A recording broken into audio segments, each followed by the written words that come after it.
మీరు ఎక్కువ ఆత్మాభిమానంతో ఉంటారు, దాన్నే అందరూ ఈగోయిస్ట్ మెంటాలిటీ అంటారు. ఆ ఈగోయిస్ట్ మెంటాలిటీతోనే రాత్రికి రాత్రి కేసీఆర్ ట్రావెల్స్ని మూసివేశారు. అదే ఈగోతోనే తెలుగుదేశం పార్టీ నుంచి బయటకు వచ్చారని అంటారు. ఏం చెప్తారు దీనికి? నేను ఆ ఈగోతో తెలుగుదేశం పార్టీ నుంచి బయట రావాలంటే దాదాపు ఎప్పుడైతే నా వ్యాపారాన్ని ముయ్యాల్సి వచ్చిందో ఆ రోజే బయట రావాలి. నేను ఆ రోజు ఉన్నటువంటి పరిస్థితిలో నన్ను చాలా అవమానపరిచారు చంద్రబాబు నాయుడు కానీ లోకేష్ కానీ. అప్పటి నుంచి భరించాను, చివరి వరకు కూడా భరిస్తూనే ఉన్నా. గత 10 ఏళ్ళ నుంచి అనేక రకాలైన హ్యూమిలియేషన్స్ కానీ సఫికేషన్ కానీ తెలుగుదేశం పార్టీలో జరిగింది. మీరు అనుకున్నట్లు నేను ఏదో ఇంపల్సివ్ డెసిషన్స్ తీసుకుంటానో లేకపోతే అన్నెసరీగా డెసిషన్స్ తీసుకుంటానో ఆవేశంలో డెసిషన్ ఎప్పుడూ లేదు. నా ఆవేదన అనేది గత 10 ఏళ్ళ నుంచి ఉంది. కాకపోతే అడ్జస్ట్ అయ్యి విజయవాడ ప్రజల కోసం అన్నాయండి, లేకపోతే నాకు ఓటేసి ఎన్నుకున్న ఓటర్ల కోసం అన్నాయండి, ఆ రోజు నుంచి అడ్జస్ట్ అయ్యి ఉండరా. వాళ్ళు పార్టీలోంచి బయటికి వెళ్ళు, నీకు టికెట్ లేదు, నువ్వు పార్టీ వ్యవహారంలో పాల్గొనదు అందుకు నేను అదే పార్టీలో కొనసాగాను. కానీ మీరు మిమ్మల్ని అవమానపరుస్తున్న చంద్రబాబు నాయుడుతో ఉంటూ ఆయన జైలుకు వెళ్ళినప్పుడు పూజలు కూడా చేయించారు కేశినేని గారు. అప్పుడు ఆ అవమానాలన్నీ గుర్తు రాలేదా? చంద్రబాబు నాయుడుకు పూజలు చేయించి జైలు నుంచి బయటకు రావాలని మీరు దేవుని ప్రార్థించినప్పుడు మా పార్టీ అధినేత అది కూడా పార్టీలైనా ప్లస్ ఆ రోజు ఏదైతే 2 సార్లు నాకు టికెట్ ఇచ్చాడు ఆయన, ఆ రోజు ఎందుకు ఇచ్చాడో పరిస్థితులు బట్టి ఇచ్చాడా లేకపోతే దేనికి ఇచ్చాడు. సో చివరి వరకు ఆయనతో ఉండాలని నేను డిసైడ్ అయినప్పుడు మా అధినేత చేసిన తప్పుకో చెయ్యని తప్పుకో ఆ రోజు ఉన్నటువంటి పరిస్థితుల్లో ఆయన మరి జైలుకి వెళ్ళడం జరిగింది. కాబట్టి దాంట్లో ఒక ఎమోషనల్ దీంట్లో ఖచ్చితంగా నేను ఆయనతో పాటు ఉన్నంతసేపు ఆయన బాగుండాలని నేను కోరుకున్నా.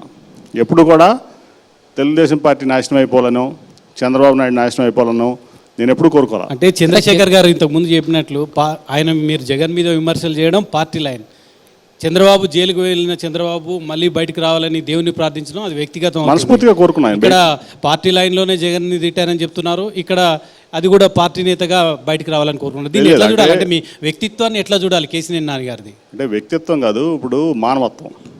నేను అనేది ఏంటంటే ఆయన తెలిసి చేశాడో తెలియక చేశాడో, తప్పు చేశాడో తెలిసి చేయలేదో నాకైతే తెలియదు.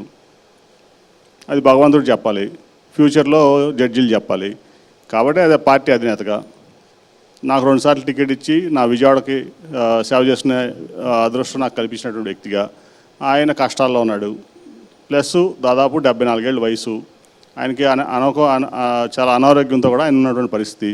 కాబట్టి ఆయన మంచిగా ఉండాలని కోరుకోవడంలో తప్పలేదని ఒక మానవతావాదిగా తప్పలేదని కూడా నేను భావిస్తాను. కేసీఆర్ ట్రావెల్స్ మూసివేతకు లోకేష్తో పాటు అప్పుడు ఇంటెలిజెన్స్ చీఫ్ ప్రధాన కారణమని మీరు ఆరోపిస్తున్నారు. అసలు ఏంటి దాని వెనకాల అసలు కారణం ఏంటి?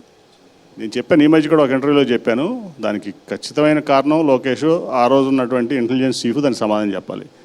ఎందుకంటే ఇవాళ ఆ రోజు ఉన్నట్టు కారణాలు ఆ రోజు సాయంత్రమే నేను ప్రెస్ మీట్ పెట్టి మాట్లాడతా అంటే చంద్రబాబు గారు ఫోన్ చేసి తర్వాత మాట్లాడుకుందాం, ప్రెస్ మీట్ పెట్టొద్దని చెప్పి ఆపారు. నన్ను చెప్తే ఆ రోజు చెప్పాలి, అంతేగాని ఇవాళ మళ్ళీ వచ్చి అది ఆ రోజు అట్లా జరిగింది ఈ రోజు ఎట్లా జరిగిందని దాని మీద చెప్పేటువంటి పర్సనాలిటీ నాది కాదు. అంటే ఆ రోజు ఇప్పుడు పార్టీలో లేరు కదా, చెప్పొచ్చు కదా, పార్టీలో నేను 10 ఏళ్ళు పార్టీలో ఆల్మోస్ట్ 2013 జనవరి నుంచి కూడా నేను పార్టీలో చాలా యాక్టివ్గా ఉన్నా. అనేక విషయాలు జరిగినాయి. ఆ విషయాలన్నిటి మీద ఇప్పుడు చెప్పాలంటే నాకు వ్యక్తిత్వానికి నా పర్సనాలిటీకి విరుద్ధం. అది నేను చెప్పను. అది చాలా విషయాల్లో అంటే ఎన్నో డిస్కషన్స్ జరుగుతాయి, ఎన్నో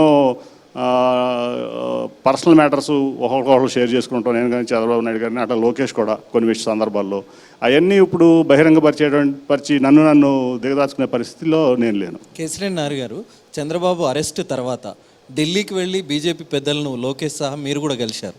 అక్కడ జరిగిన పరిణామాలు ఆ లాయర్లు మాట్లాడిన వ్యవహారం అంతా వైసీపీకి చేరవేశారనే విమర్శ మీ మీద ఉంది సార్.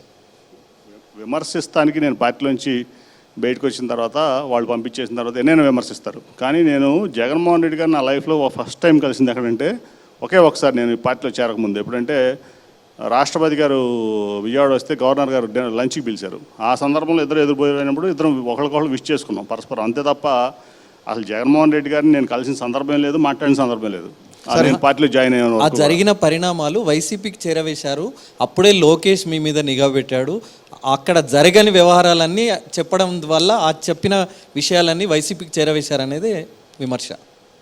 అవన్నీ ఫాల్స్ ఎలిగేషన్స్. ఇప్పుడు పార్టీలోంచి బయటకు వచ్చిన తర్వాత చెప్పమనండి, ఏం విషయాలు చేరేస్తారో చెప్పనండి.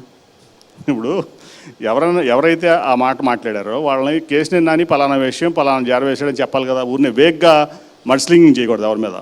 పలానా విషయాలు పలానా జారవేశాడని చెప్పాలి కదా. Sir case